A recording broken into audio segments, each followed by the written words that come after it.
Well, here is the mantra for today. Never, ever bet against Elon Musk. Electric bet against Elon. Ross Gerber bet against Elon. I could go down the list for a long time. Elon's politics are definitely a drain on Tesla, wouldn't you say? So many have been saying that with such confidence. But now the FOMO is in. We've crossed the $300 barrier finally after so many times of challenging it. But new investors are definitely coming into the field. Who are those new investors? Well, the investment groups on Wall Street will want to be on the right side of the trade by the end of this quarter because it's broken through 300. And those people they recognize power. They recognize that this situation with Elon in DC is going to be important in terms of the long-term future of Tesla. It also causes them to take another look. It's causing consumers to take another look. And Wall Street, if I get that, you don't think the guys on Wall Street get that consumers are going to take another look at Tesla vehicles? Well, then Tom Lee this morning, one of Wall Street darling right now, he called Tesla undervalued. While it's sitting at $299, Tom Lee says, well, Tesla's undervalued. And just about the time that he was on CNBC, Tesla stock broke out with a huge run above 300. And he cites the reality that Tesla is no longer a car company and the impact of Elon Musk being in a top role in government. So as of now, we're at 309.44, up $12 more today. The pre-markets were showing that maybe it wasn't going to happen, but like I said, things changed, and all of a sudden, that's where we are. Well, Dan Ives, he comes out this morning. He says, we believe tech stocks will be up another 20% in 2025 on the shoulders of the AI revolution and a $1 trillion worth of incremental AI capex. And this AI party is now 10 what? It's a party that lasts from 4. What is he even talking about? Anyway, he's just saying that the party is going to continue with AI, and it's not going to be slowing down anytime soon. Then we have this from Mark Andreessen. You might or might not know who that is. Look it up if you don't. He says, America is an economic coiled spring. We should be growing at 4% annually, and ideally more like 6 to 8%. Who's been saying that? Cathie Wood. For how long has she been saying that? She says that is the future, 6 to 8% growth. Growth has been brutally suppressed since before I was born, he says, but there's so much to build, and the payoff for all Americans will be incredible. Well, that is all true, but what do you think holds back business growth? Oh, government growth. And what we've seen is the government growing from 17 to 18% of the economy to 22 to 24% of the economy. That cannot hold. And that's what Elon Musk, Vivek, and Trump and the rest are going to solve. Well, how are they going to solve that? Well, I could be wrong. I haven't done a study. I'm just going off of my own memory, but I don't think I've ever seen a new president-elect get off to such a fast start as what we're seeing right now with the new administration. Trump delivered 2 short speeches yesterday with the lists, I think, of 10 each, of the things that he's going to do immediately upon getting in office. And they were detailed. They were for one sentence statements, they were pretty darn detailed about what he plans to do. I'm very interested to see what the other side feels about these agenda lists, these 20 items. Then there's other items coming in from Vivek. There's items that are coming in from Robert Kennedy Jr. Elon Musk has been making comments. So the appointments are being some of the appointments to the cabinet are being bandied around already. We've already got the chief of staff being named. That's a lot for just 3 days. So anyway, I'm wondering if this might be kind of a combination of the Heritage Foundation, the Project 2025. Well, Project 2025 was a real thing.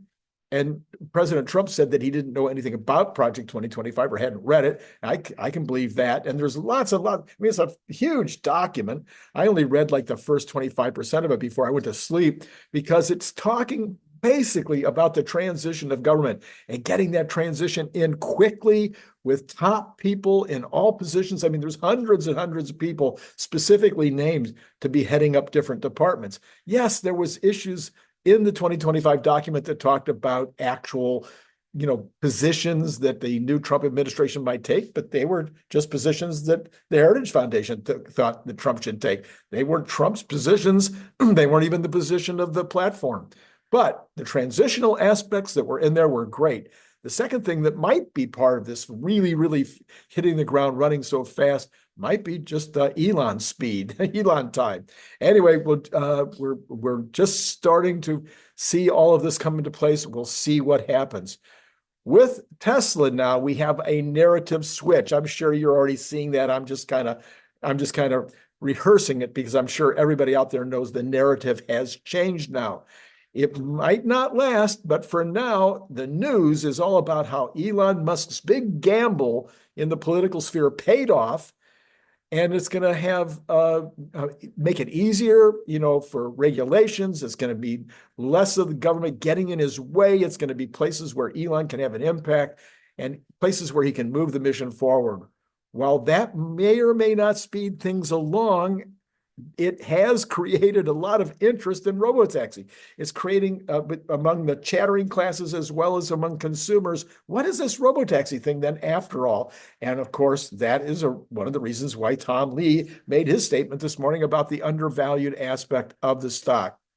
Well, it did occur to me that since the reveal of the Cybertruck, there hasn't been any big catalyst, and even that wasn't as big a catalyst as we expected. Tesla has not seen the kind of potential catalyst all year as the stock has been range bound between 188 and 300. Well, we will have a bunch of catalysts coming this year that will all be huge. Let's just quickly go through them. We'll have the Juniper reveal shortly, probably before the end of the year, probably, in December. Well, we pretty know what the changes are going to be. We know, a little bit about what the shape is going to look like. The reality is this is the number one profit center for Tesla and the number one selling car in the world. So I think that the refresh on the Model Y, assuming that this refresh looks good and does all the things that people expect it to do, I think we could see a little pop from that. Well, then we'll have the darling of Wall Street, the affordable car, the more affordable car, the hatchback, the 2.5, whatever you want to call it. That release will probably hit in January or February. And if it's a winner, and I'm assuming it'll be a winner, if it's a winner in the eyes of Wall Street, that will definitely pop the stock because Wall Street's been waiting for that, unless it's priced in. But my thinking is, no, it will be a winner. At some point next year, the Shanghai Gigafactory will be added to spreadsheets. That Gigafactory is going to have an impact. That is a huge, it's like building an entire car factory in terms of the profits, and that's going to start to feed into the profit analysis. Then some legacy car brand, one of the new EV startups in China or in the United States, or one of the legacies, the Volkswagen or Hyundai, somebody is going to do a license for FSD or potentially use the real product we talked about the other day, the real product of Tesla, a complete factory. That might actually pop the stock. Either one of those might pop the stock like 50 points. Then there will be the Optimus reveal in 2025. Sometime, it might not be till the end of the year. Sometime in 2025, I think we'll get the Optimus reveal. We'll be shown Optimus working in the factory. He'll be doing the Optimus robot will be doing all kinds of factory jobs. There will be a page set up on the website. There will be pricing, leasing offers, however it's going to work. It's all going to be laid out, specs, how everything works. And then there'll be an opportunity for people to start buy or applying for the leases. Leases or rentals or however it's going to work. Anyway, I think that could be more than 50 points. That could be the reality of that, an actual bot shown in action, hundreds, thousands of them working in the factory, and the fact that it's going to be available in the thousands, tens of thousands, hundreds of thousands for 2026, that will pop the stock a big, big bunch. Anyway, this comes from Proactive this morning. Tesla has unveiled leasing options for its Cybertruck electric vehicle starting from $9.99 a month, including fees for the all-wheel drive model on a $7,500 down payment.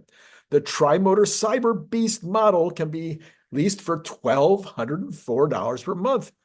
And that leasing contract only covers 10,000 miles, though. So you might have to pay a little bit more if you want 20,000 miles.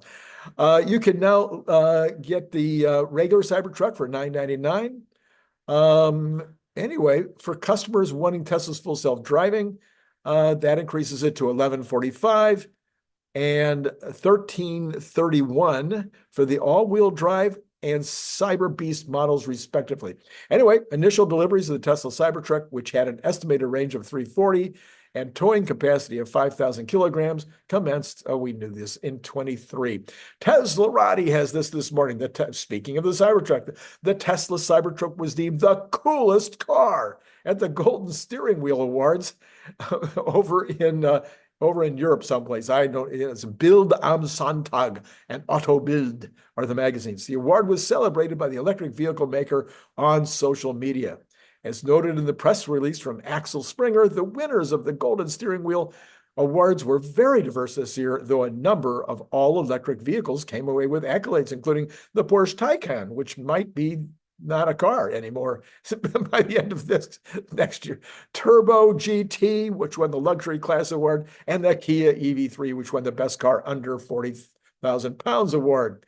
The Cybertruck's Coolest Car Award was announced by the electric vehicle maker in its social media account. In the post, Tesla tagged the Cybertruck's official handle and stated that Auto Bild and Bild am Sonntag had given the all-electric pickup truck an award. The official Cybertruck handle on X responded to the post, stating that it would display its golden steering wheel in the bed.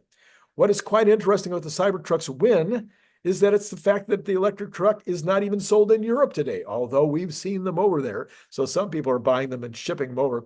Thus, it would appear that the coolest car award was given to the Cybertruck just because it's a legitimately cool vehicle.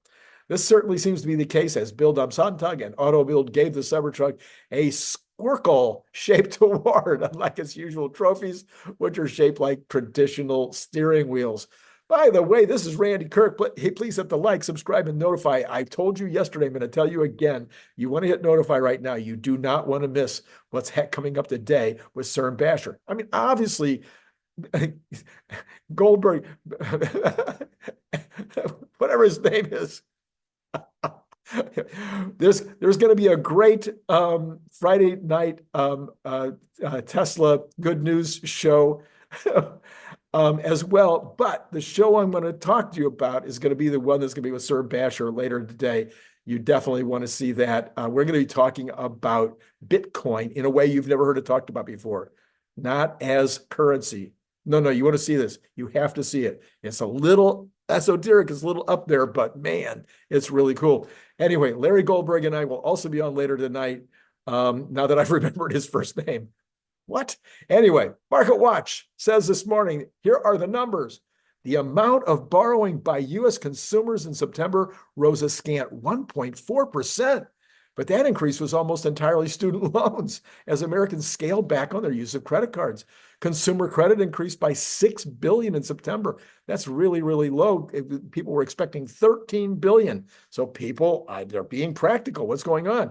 Credit use typically rises in an expanding economy, but Americans have restrained their use of credit cards and other short-term debt in the last year. Lower income people in particular are feeling more financial stress and are maxed out on credit, economists say. Key data, revolving credit like credit cards increased by only 0.9 annually. That's the annual rate over this last month. Auto and student loans, known as non-revolving credit, only went up 1.6 pace. That category of credit is much less volatile. Consumer confidence numbers are out this morning as well. And I'm going to be super interested to see what happens with consumer confidence and consumer,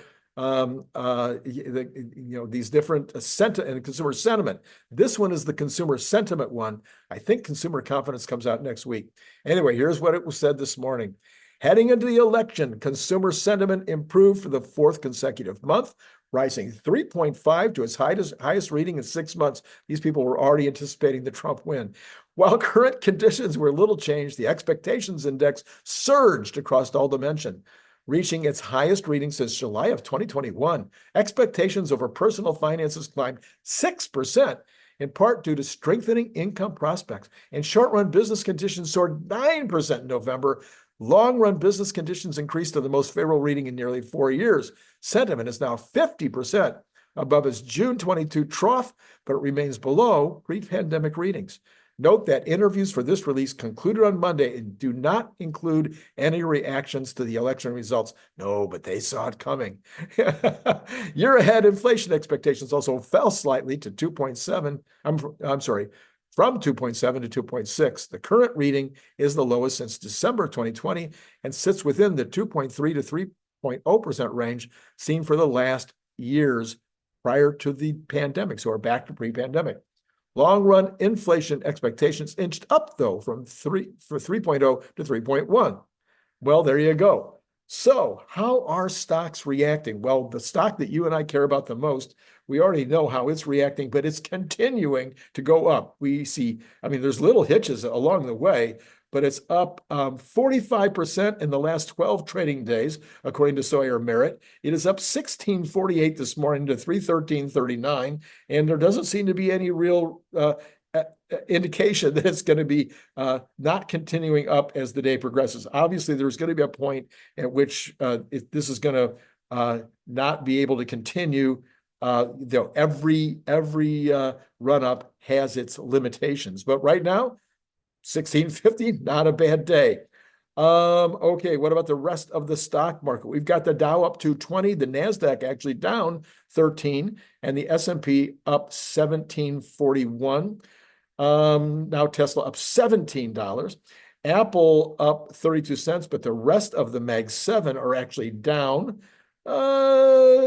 Just so. What's happening? We're probably seeing a little bit of a movement of money out of some of the other Mag 7 and into Tesla right now. We're also probably seeing some movement out of Mag 7 into Russell 2000 and into the Dow.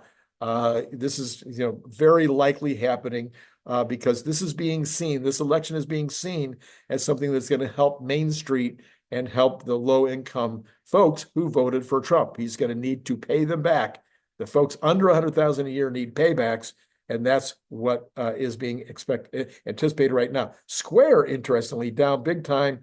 I think there was some unhappiness with some of the commentary over the last couple of days. I saw a headline there. But the rest of the Cathie Woods are up this morning, as of course bonds are dropping. We'll look at that in a second. Bond yields, are dropping. The Dow is up 0.56%. The NASDAQ down 0.07, so not down very much. S&P up 0.31%, and Tesla up 5.65% and continuing to climb, up 1679 at this moment. Okay, let's go take a look at the bonds. Am I excited? Yes, I'm excited. Of course I'm excited. Let's go take a look at the bonds. The bonds this morning. Okay, here we go. Bonds. We have got bonds, the 10-year down 7.4 basis points. And that is going to be also the 2-year only down 1.8 basis points, which puts them very close again. Isn't that interesting? The 2-year is at 4.2, the 10-year at 4.269. That's actually very, very close. I don't think they're going to reinvert, but we'll see what happens.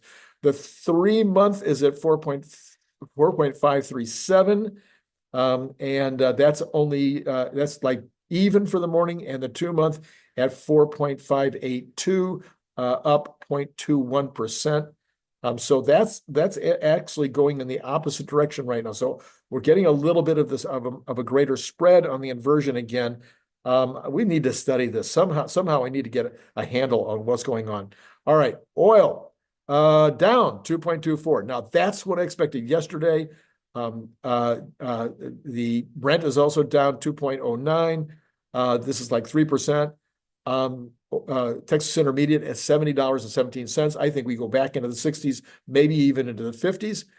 Natural gas up 1.52% this morning, $2.73. Gold actually ticking down a bit. Yes, from yesterday's, it popped up yesterday, but now down today, 26.93, down 11.80. Silver down 1% at $31.53, and copper down strongly, $2.55 after being down again yesterday, $4.31. Will we be looking at a three handle on that shortly? The dollar down after going up quite a bit. It's winding down a bit this morning against the Japanese yen, 0.281%, and against the euro, 0.56%. Okay, crypto, which we'll be talking about later. Bitcoin, what specifically we'll be talking about Bitcoin later, down $58. Wow, that's a small move. Now it's down $12. Anyway, 76,627. And we have got that's it. That is the entire list of the things that we cover. So what do you got to remember? Larry Goldberg tonight. Boy, are we going to have fun. We get to talk about the election. We get to talk about this run-up. We get to talk about the future. It's going to be an amazing show. Then at the noon hour, roughly speaking, probably around 11 o'clock California time, CERN Basher talking about Bitcoin in a way I promise you, you've never heard this.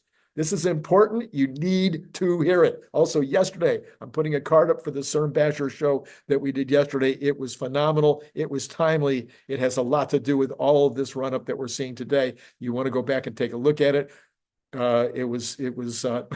It's proving out. It's proving to be prescient, if you will. So that's what you want to do. I'll put that card up. And what else do I have to tell you? Oh, yes, Patreon. One of my favorite commenters on X said yesterday that if we broke through 300, he'd be joining Patreon today. So there you go. We're on 300. Maybe others of you will say, Randy, yes, congratulations. We finally made the 300. We'll join Patreon now. Okay, whatever. I don't care why you join. Just join. We need help producing this show. All right, that's it. I need to get out of here. It has been amazing. Absolutely, maybe my favorite day ever talking to you. And we'll see you later today.